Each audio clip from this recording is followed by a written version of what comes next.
Hello there, and welcome back for another video.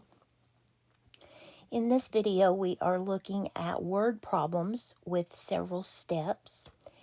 And to do this one, you need memory piece number 21. There are 4 parts to that memory piece, and I have just cut mine out and they're ready to go. After I've worked them, I'll show you how to put them on the page so that they'll fit. But let's take a look at this first one. And I'm not sure how they are on the paper, so I'm just going to start with this one. It's the one about the yellow taxi cab. And it says that yellow taxi cab charges $1.75 flat rate in addition to 65 cents per mile. Katie has no more than $10 to spend on a cab.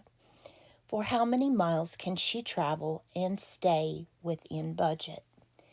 So the question that we are trying to answer is for how many miles. So my unit on this one, my answer will be in terms of miles. So the question is for how many miles.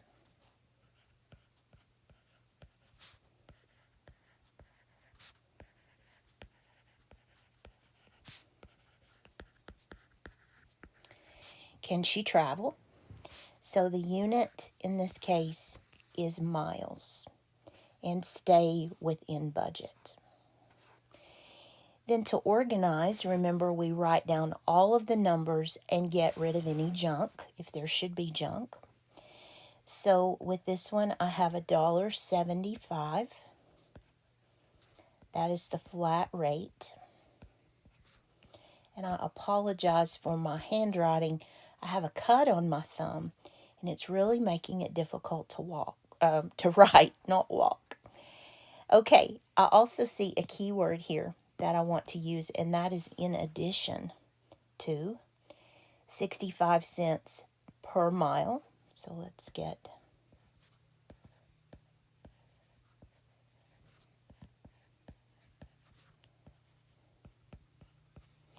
and remember algebraically 65 cents per mile would be written as 65 cents, or could be written as 65 cents M. And she can spend no more than, there's another keyword, no more than $10. So her absolute maximum is $10.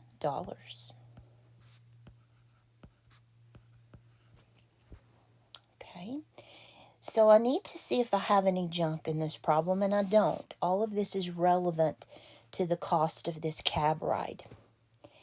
So I'm going to go ahead and keep organizing just a little bit. Let me just mark this off so it doesn't run together. So let's just put this in everyday language, in common sense language. We know that for her to take the cab ride, she's going to have to pay a fee per mile,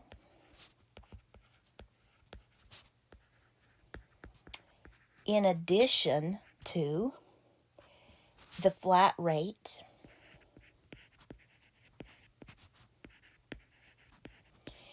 now we don't want this to equal $10. We want this to be less than or equal to $10. $10 is the most she can spend. So she could spend $10 or she could spend anything less than $10.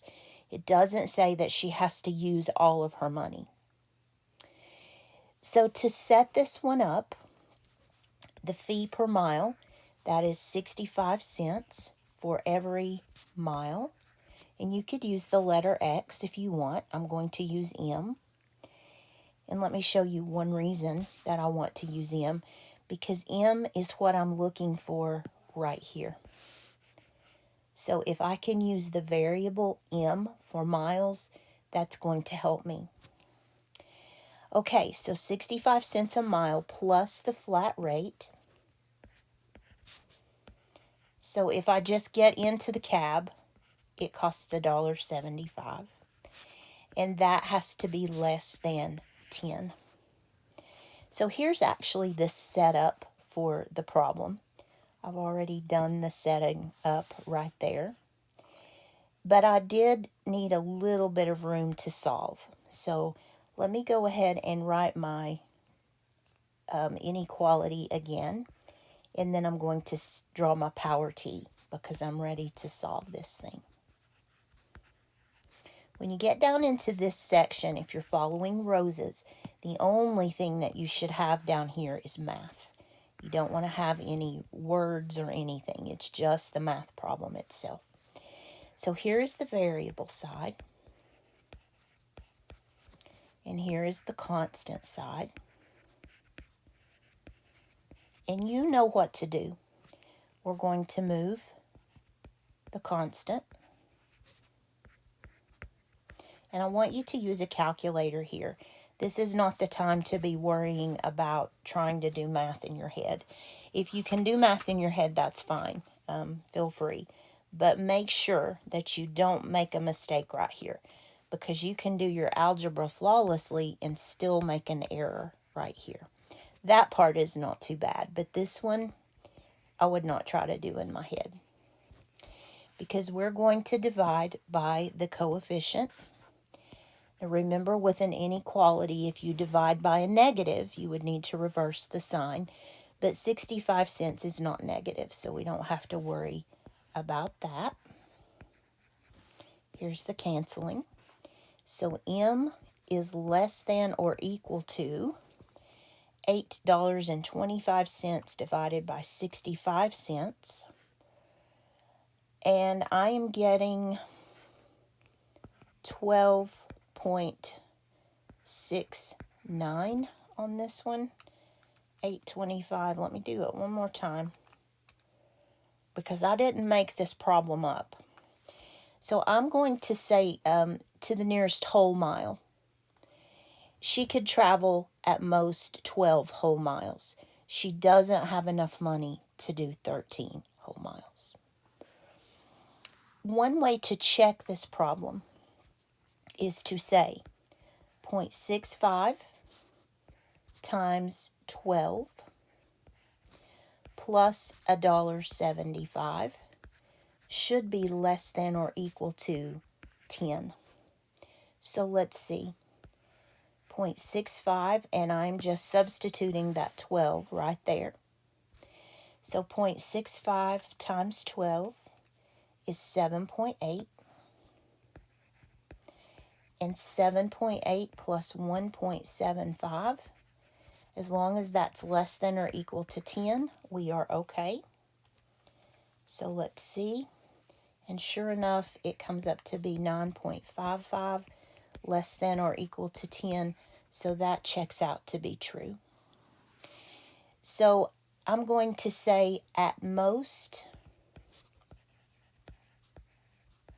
she could travel 12 whole miles. She doesn't have enough money to cover the 13th mile. And then we want to make sure that it does match. Remember, you always want to match that unit back to the one you started with. And it does. So I think this problem is a done deal. And I'm going to go ahead and shrink it down until I work the second one, and then I'll show you how to paste these down, or how I pasted them down. You can do it however you want to. Okay, for this one, Sam and Alex play on the same soccer team. Last game, Alex scored. That should be scored. I'm sorry. That's past tense. Go ahead and make that change right there. It is scored. Past tense.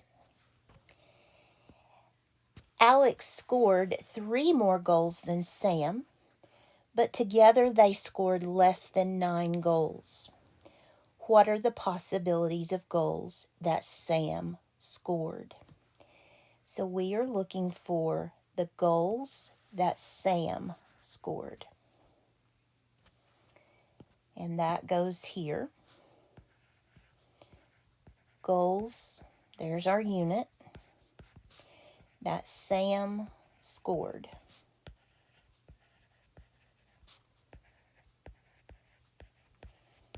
And let's go back and mark our keywords.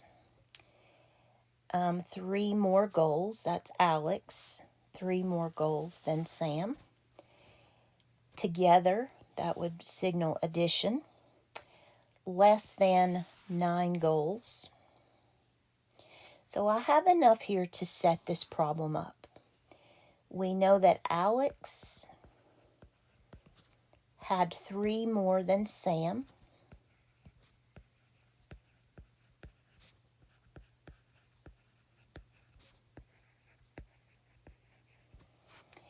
We know that together, that would signal addition, they had less than 9.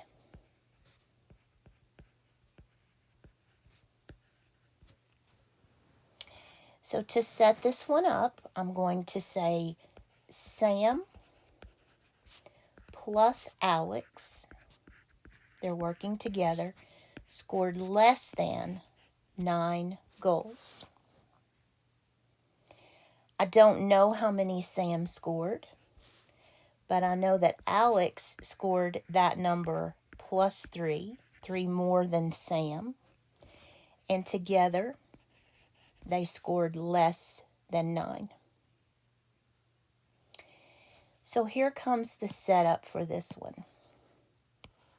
I'm going to go ahead and draw a solving frame here, a power T. So I'm going to put my variables on this side. We have Sam plus Alex is less than the constant 9.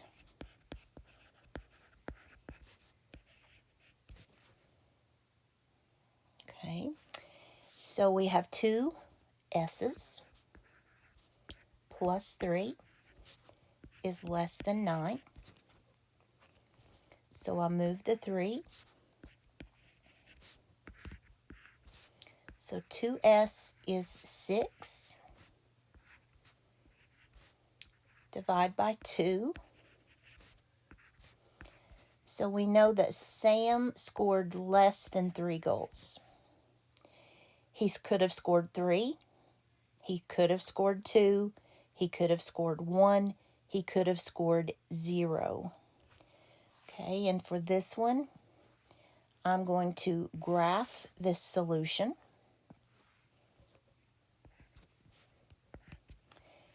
Put a 0 here. 1, 2, 3, 4, 5, 6, 7, 8, and 9. So we're saying that Sam would be less than 3.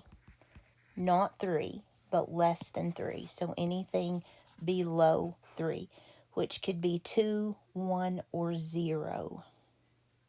All right.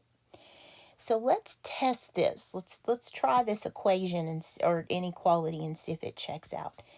S plus 3 is less than 9. So let's assume that Sam scored 2 goals. So I would have 2 plus 2 plus 3, and that should be less than 9. 2 plus 2 is 4, plus 3 is 7. That does check out to be true. Okay. So Sam could have scored 2. He could have scored 1. He could have scored 0. So the way that we could say that, we could write that out. Sam could have scored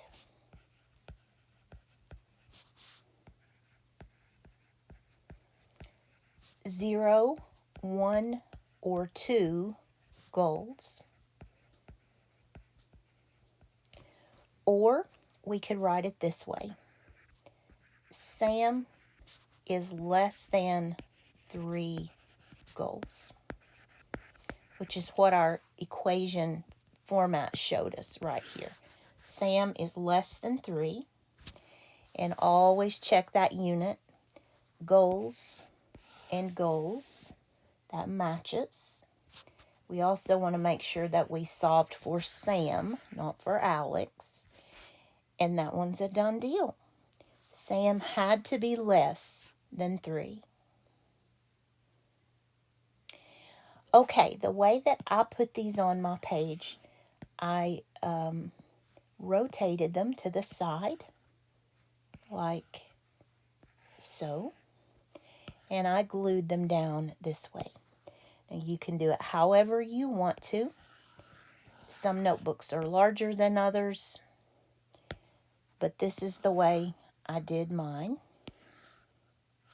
Let's actually fit this one in a little better. There we go, something like that. Okay, let's look at the next one.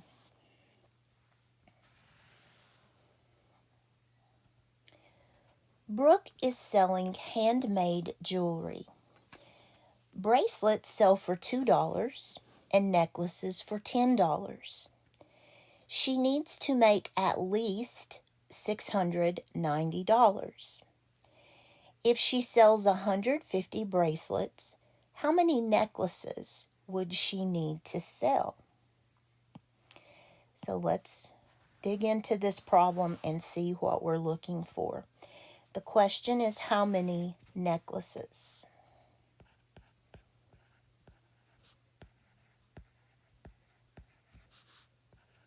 So whatever my answer is going to be, the number, it will be the number of necklaces. Keywords. The word and, at least, and then I want to mark the numbers. Make sure that I don't lose any of those. So we have some organizing to do. I know that bracelets are $2. Necklaces are $10.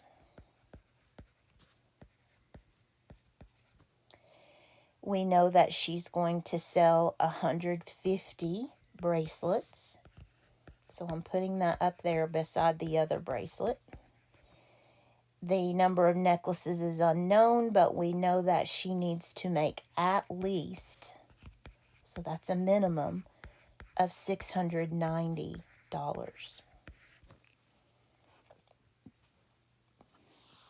So here's the story. She's going to sell some necklaces and some bracelets together, and she wants that amount to be at least greater than or equal to $690.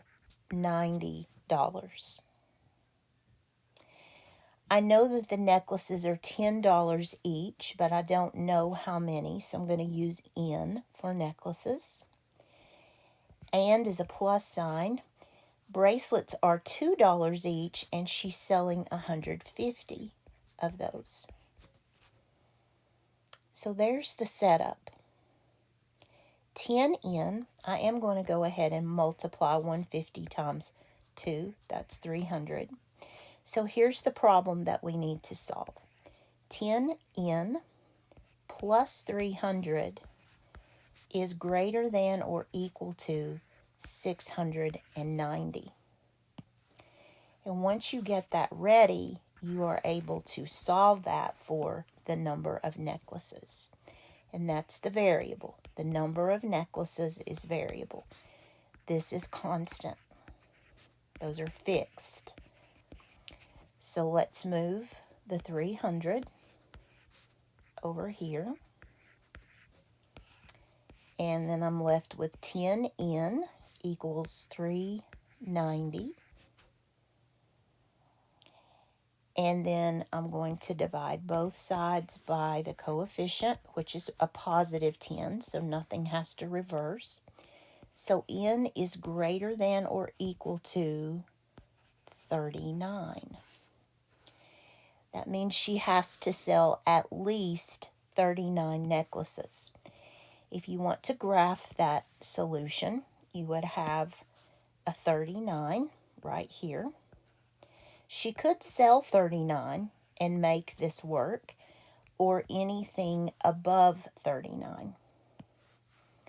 So to check my solution, I'm going to pick a number above 39. I'm going to go with 42. You could go with anything above 39. But let's see if this proves to be true. So here's my inequality that we had to set up. Remember, I'm not solving it, I'm checking it. And that won't work because I didn't write the right number. Sorry about that. So for n, I'm going to say that n, the number of necklaces, is 42. So 10 times 42 plus 300 should be at least 690 or higher. 10 times 42 is 420, and 420 plus 300 better be at least 690 or higher, and it is. 720 is bigger than 690, so that solution checks out, which makes me think my solution is correct. So the number of necklaces, again, you could write it two ways.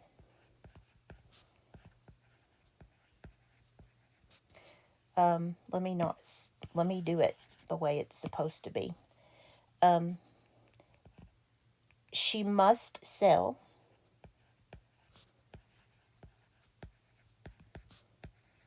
at least 39 necklaces.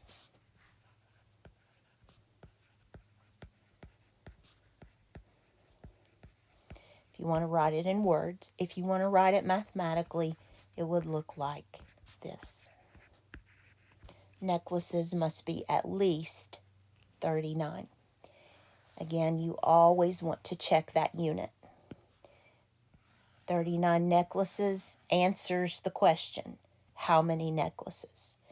Always make sure that you see if it fits. That's what this last S stands for. And let me just remind you what these letters stand for. Read, organize, set up and solve, examine, which means to check, and see if it fits.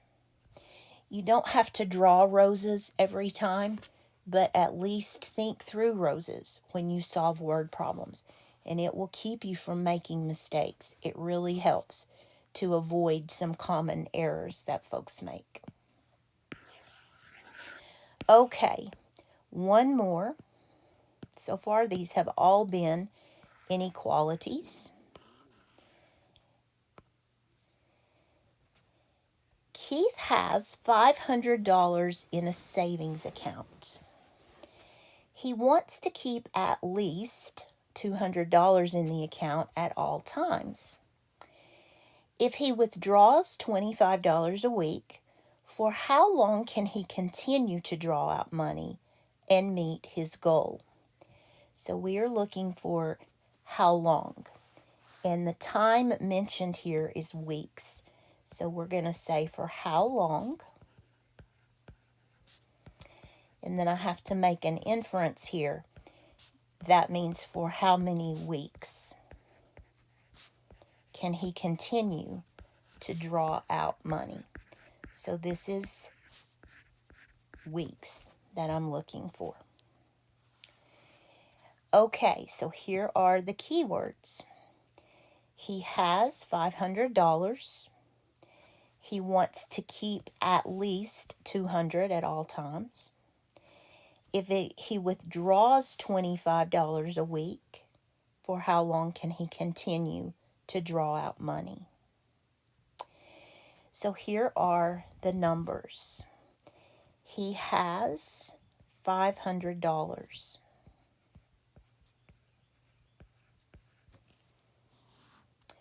He wants to keep at least $200 at all times. So this is another inequality. And withdraw, that is subtraction.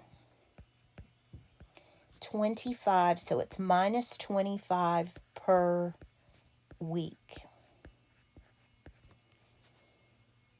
Okay. Now, algebraically, 25 per week, that's going to be 25W. So let's set this thing up. He has some money. He's going to withdraw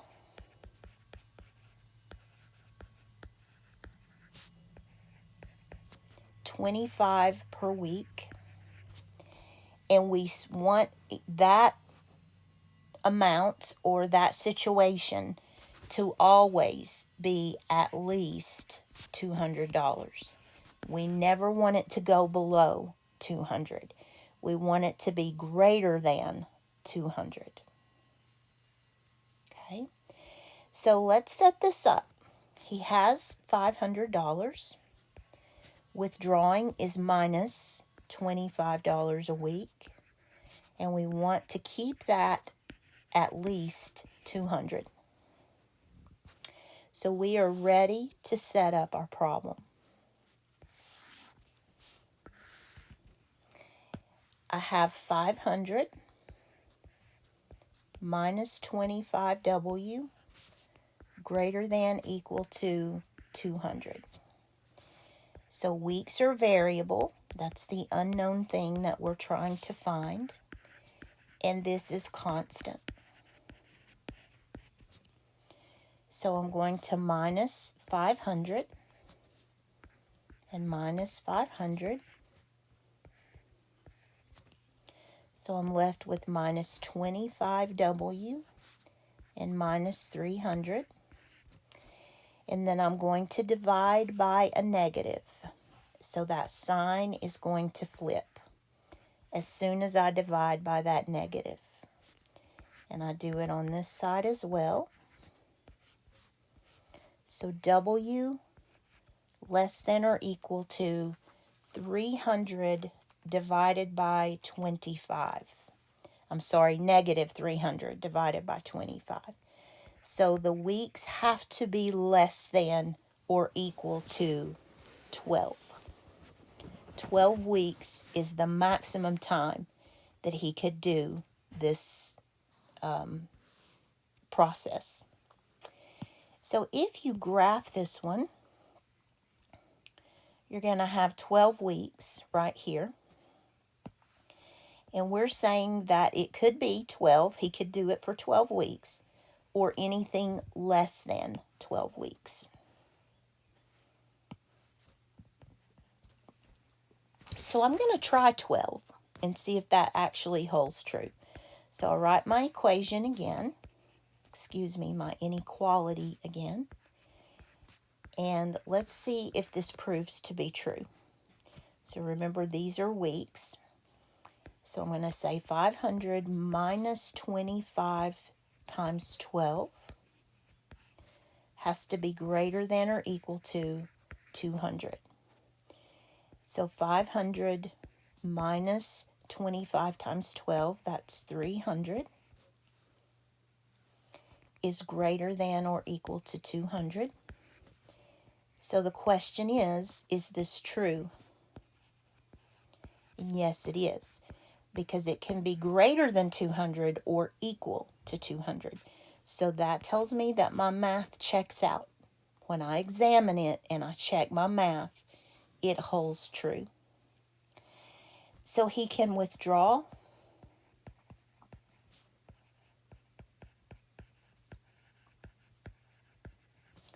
for 12 weeks or less. Weeks can be less than or equal to 12, but he cannot go 13 weeks or he will not keep $200 in the bank. Check your units. Weeks, 12 weeks, answers the question for how many weeks. always see if it fits.